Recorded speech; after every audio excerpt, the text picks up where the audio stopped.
everybody. As Nico said, my name is Trey Sellars. I'm head of client solutions at Unchained. Yes, I still have my laser eyes.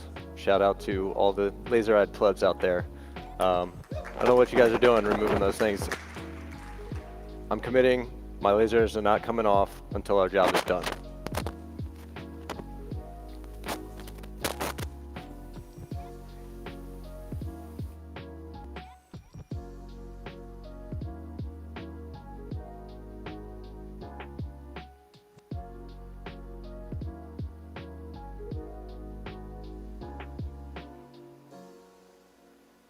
All right, we good?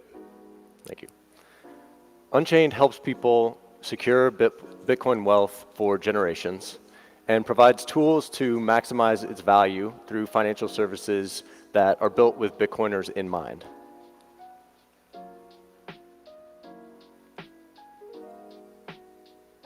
Is this working?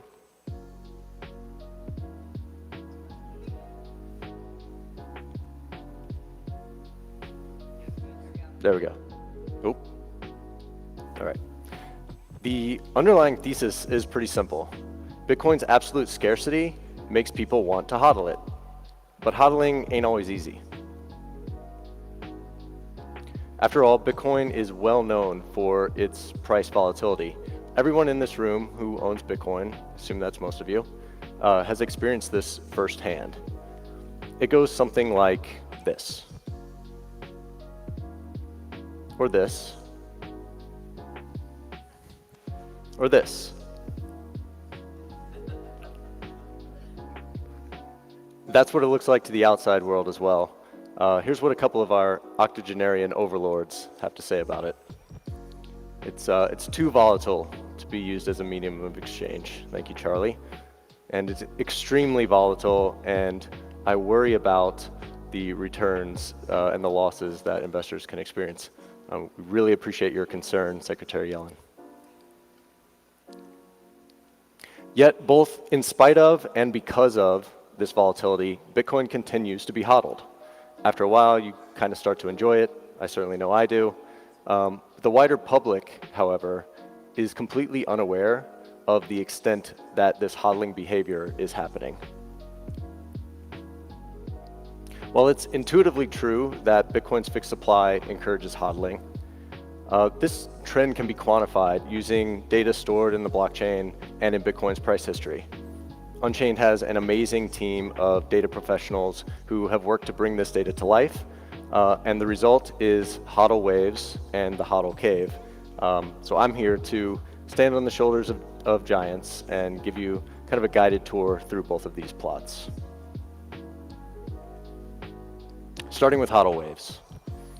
The term HODL waves was first coined by Unchained co-founder Drew Bonsall. You heard him earlier this morning. He was building on the work of John Ratcliffe, who created this particular plot.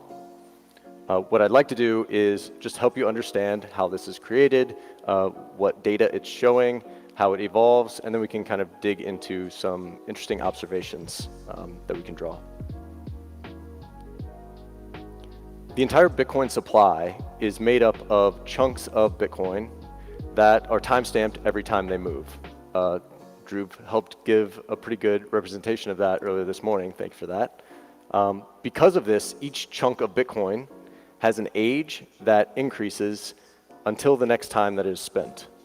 So what the plot is showing is an age distribution across the Bitcoin supply through time. Each color band represents a specific age range of the Bitcoin supply, with the younger coins near the bottom and the older coins near the top. So we can explain this a little bit further by zooming in on more recent data. So this is taken from August 14th, a couple of weeks ago. The purple band at the top is capturing Bitcoin that has not moved in at least 10 years. And that represents about 15% of the total Bitcoin supply. In dark red at the very bottom, we can see that about 0.8% of the total Bitcoin supply has moved as recently as the last 24 hours. In yellow there at the middle, about 12% of the supply moved within 1 to 2 years.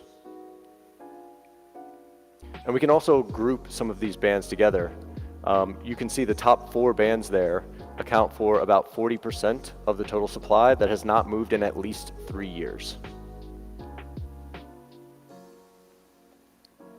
We can also compare this recent data with a historical time period. So we can check out the age distribution of the supply and how it's changed since the 2021 price peak, for example. You can see that the share of older Bitcoin as a percentage of the total supply has significantly increased since then. Before we get further into the mechanics of how the plot is created and how it evolves over time, I think we need to step back and understand what I meant by chunks of Bitcoin. So chunks of Bitcoin is my not so technical term for UTXOs. An unspent transaction output, or UTXO, is any specific chunk of Bitcoin that's available to be spent. You can kind of think about this as the cash bills that are of varying denominations within your MeatSpace wallet. The balance of a wallet is made up of these chunks of Bitcoin, you can see an example here of 2 wallets. They each have 0.9 Bitcoin, but they're composed of different sets of Bitcoin UTXOs, or chunks of Bitcoin there. And this is not a perfect technical representation, of course, but basically these chunks of Bitcoin can be combined or split when they are moved to a new wallet. This is the moment that the HODL waves distribution chart is capturing.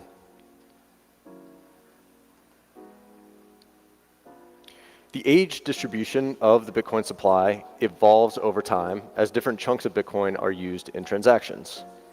Spinning a chunk of Bitcoin moves it to the youngest age band, and then over time, it ages into older bands. So when a 5-year-old chunk of Bitcoin is spent, it immediately moves into the 24-hour age band. After 24 hours, it moves from that dark red to the light red, and it stays there for about a week. So after a week, it will then age to the next band, and on and on and on until it is spent again and the aging process resets. So now that we know how to read the chart, we can start to identify some patterns. The cyclical nature of Bitcoin can be seen in the evolution of this data. Widespread accumulation and hodling behavior results in coins maturing from the younger to the older bands, which are the warm areas near the bottom to the cooler areas near the top.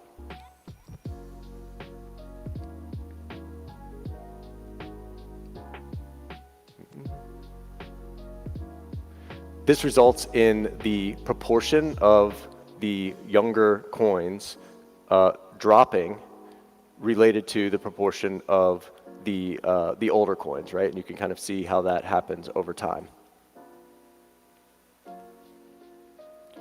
Bear markets are typified by long periods of hodling behavior until the price starts moving higher and a new bull market begins.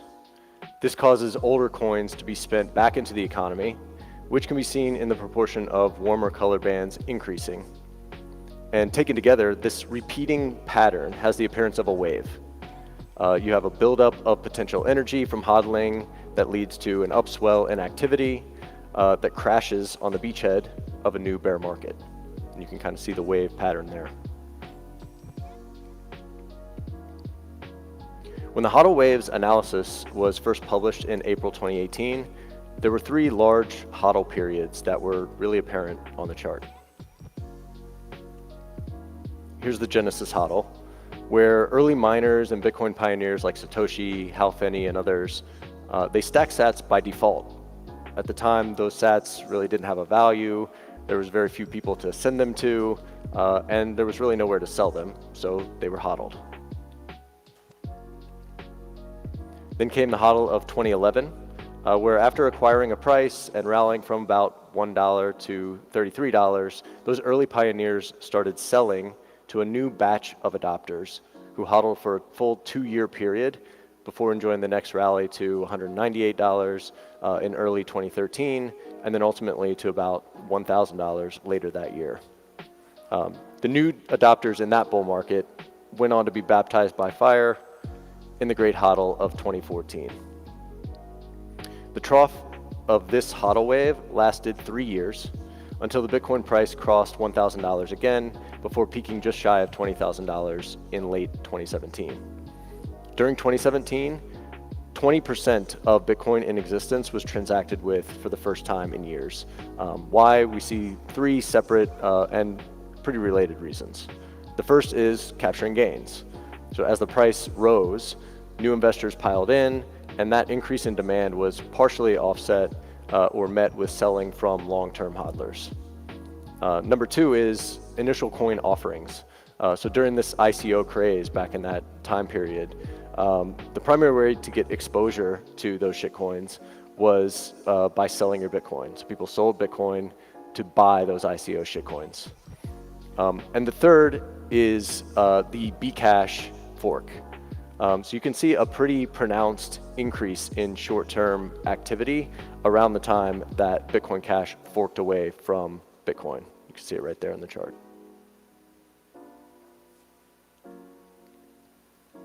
So we now have another full cycle under our belts since the HODL waves analysis was originally published, and the same pattern was repeated.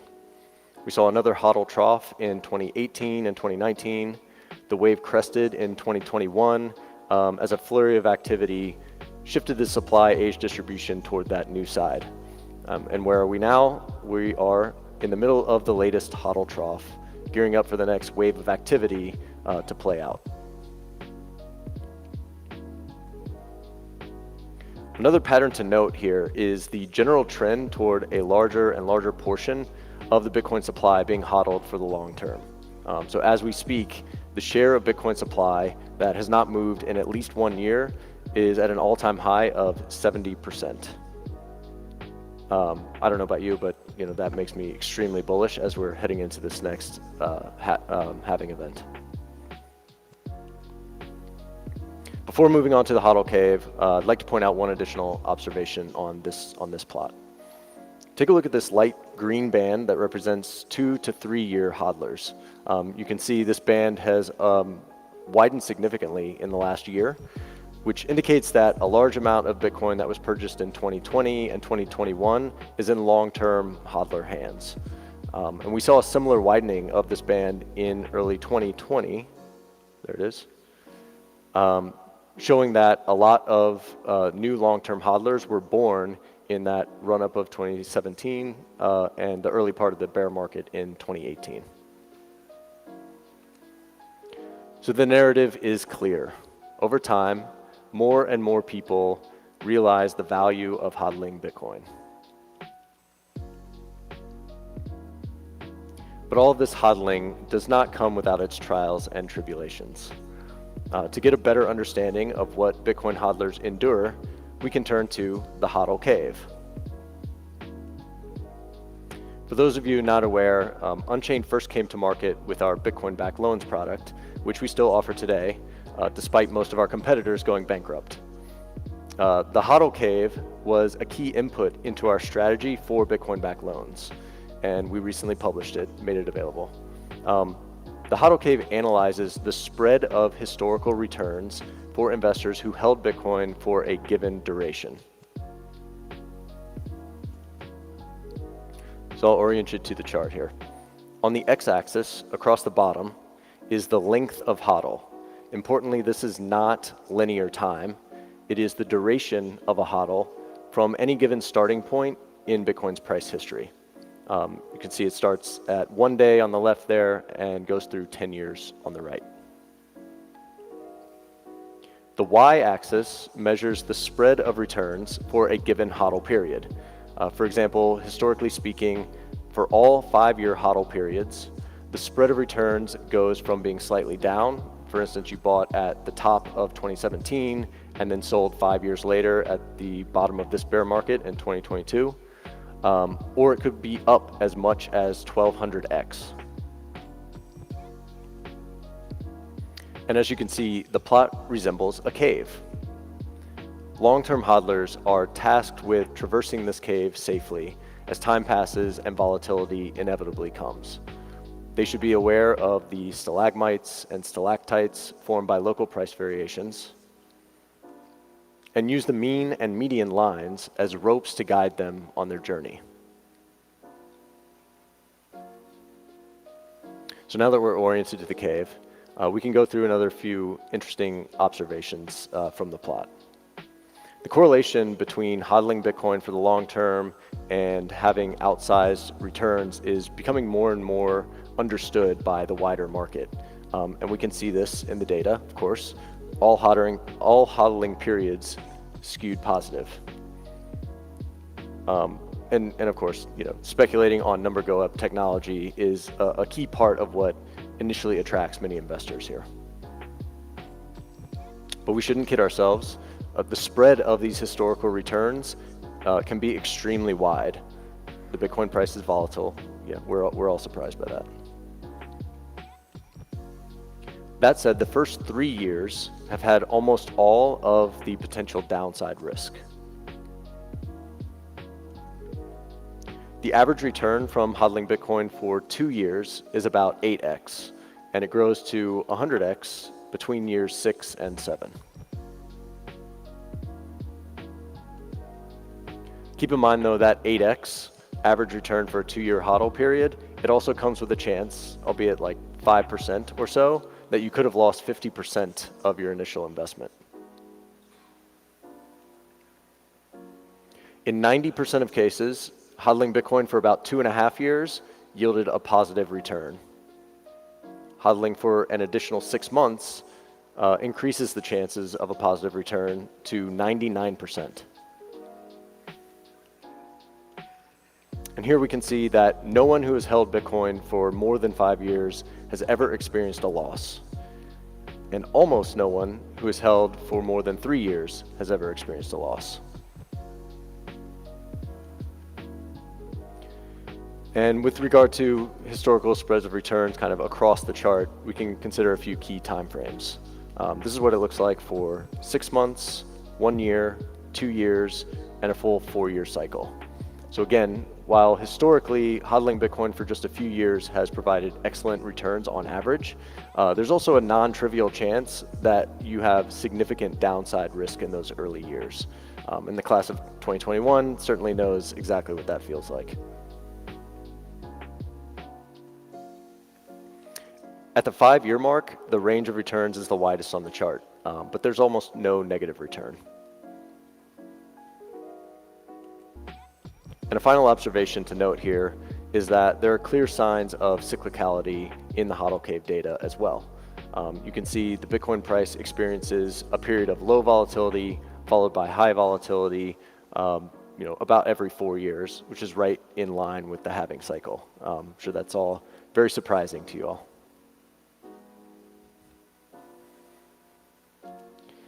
All right, so we can bring it all together. To me, HODL waves and the HODL cave can help to visualize the process of pricing a perfectly scarce asset as it monetizes. They give us insight into the behavior of hodlers over time and the volatility they experience while they're hodling. The cave exists because the waves exist, and vice versa. Hodlers in the trough of a wave create that supply shortage that causes the price to rise. The rising price brings activity from old hodlers selling to new entrants, some of which become hodlers for the next wave. And this cyclical process helps to generate Bitcoin's infamous price volatility, which then serves to attract new investors, and the cycle keeps going. Hodling Bitcoin is a journey. In the depths of a bear market, it can feel like a dark cave. If you find yourself in that short-term period of negative returns, it's helpful to see the light at the end of the tunnel as the reversion to the mean, which very consistently rises over time, as you can see in that data. On the other hand, you need to be aware of the reversion to the mean if you've experienced a really high rate of return in a short period of time.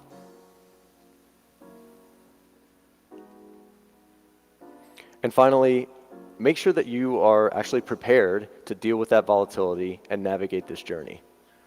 I'd like to just pose a few questions for you to consider. Do you have permissionless access to your Bitcoin, or are you exposed to counterparty risk that might otherwise cause you to lose it, to somebody else's risk? Is your security setup fault tolerant by design, or is your Bitcoin one mistake away from being lost? How will your non-technical heirs inherit your Bitcoin if something happens to you? And finally, how might you and your family benefit from having Bitcoin experts available to guide you through your journey through the cave? It's so important to choose a HODL-mobile that is designed to withstand both the tremendous growth and volatility you will experience as the fiat system spins out. You'll need financial services that are built to help you HODL. And you'll need a custody model that is resistant to mistakes and theft and put your family in a position to safely inherit that Bitcoin. Putting that in place is going to allow you to sleep just as well as Steve Martin in the front seat of this car here. After all, the Bitcoin that you're hodling is precious cargo, and the journey can be treacherous. We are here to help. Thank you.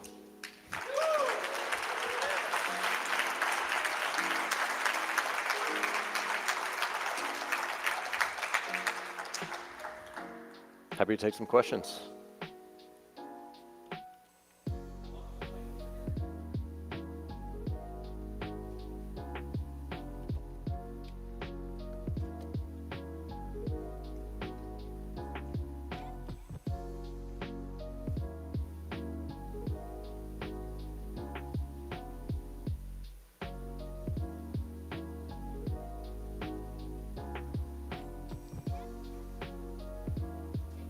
Hey.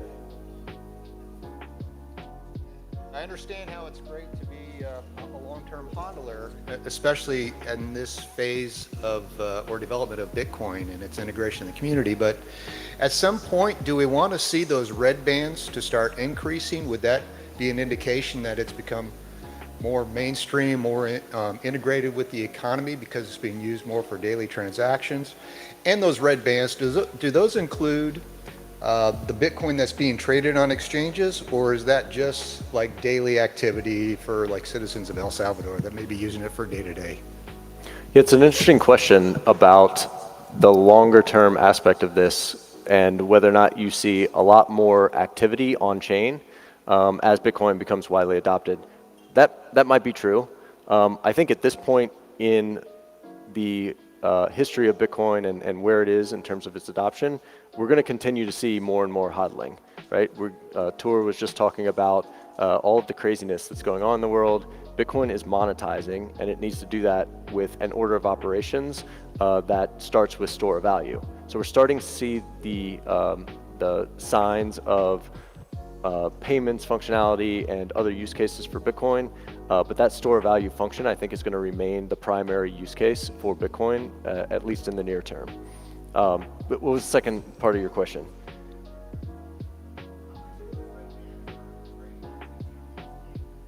Exchanges. We can surmise that throughout the course of a bull market and then into the bear market, that a lot of that activity when the red bands are expanding is coming from selling activity. But it's not going to capture all of that, right?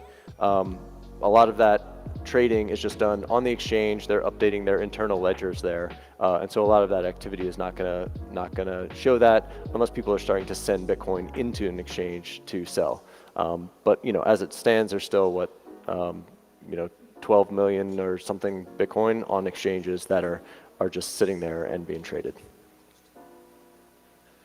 Hi, good speech. Thank you. I have a question. With Lightning kind of being the piece where you have to lock up Bitcoin for a period of time, and you saw the bands in that particular chart.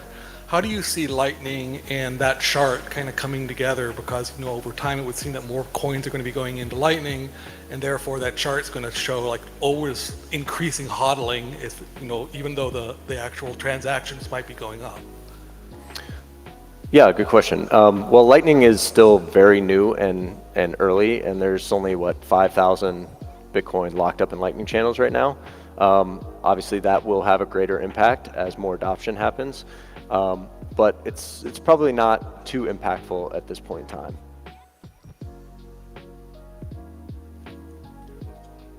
How important is it to consolidate small denomination UTXOs into larger ones? Well, everything has a trade-off, right? So if your primary concern is about fees, you want to make that consolidation now while fees are relatively low, because you might not be able to spend some of those smaller denominations in the future if fees rise, right? You might end up with a bunch of dust in your wallet. So fees are one concern. The kind of the flip side that a lot of people bring up with regard to consolidations and that kind of thing is privacy. When you are consolidating Bitcoin, you are creating a single UTXO from a bunch of smaller ones, and that will tie the history of all of that Bitcoin together. And then in the future, when you go to spend it, you're going to see this larger chunk of Bitcoin that essentially doxes the amount of Bitcoin that you've got, at least in that one UTXO, when you go to spend it. So the receiver will be able to see that this came from a 1 Bitcoin UTXO as opposed to a 10 million sat size UTXO. So there are different trade-offs there. But if fees are your primary concern, that's really what you should be thinking about is when fees are low, we want to do those consolidation transactions such that in the future, you don't have as much data going into a transaction that will increase the amount that you're spending to send that Bitcoin. Thanks. Thank you.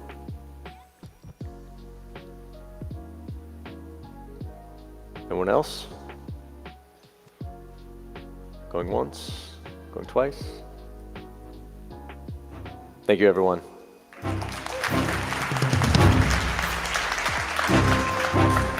Grandpa, why do you have so much Bitcoin? Well, it all started in the year 2023 when I attended a conference called BitBlockBoom. What's BitBlockBoom, Grandpa? It was a conference where people talked about Bitcoin. This was way back when we used something called the US dollar for money.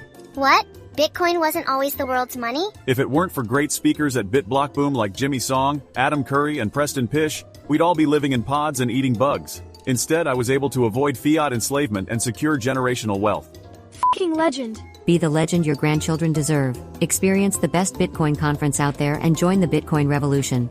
BitBlockBoom, the only conference for true Bitcoin maximalists. Book your tickets today at bitblockboom.com and use the code BBB1 for a special discount.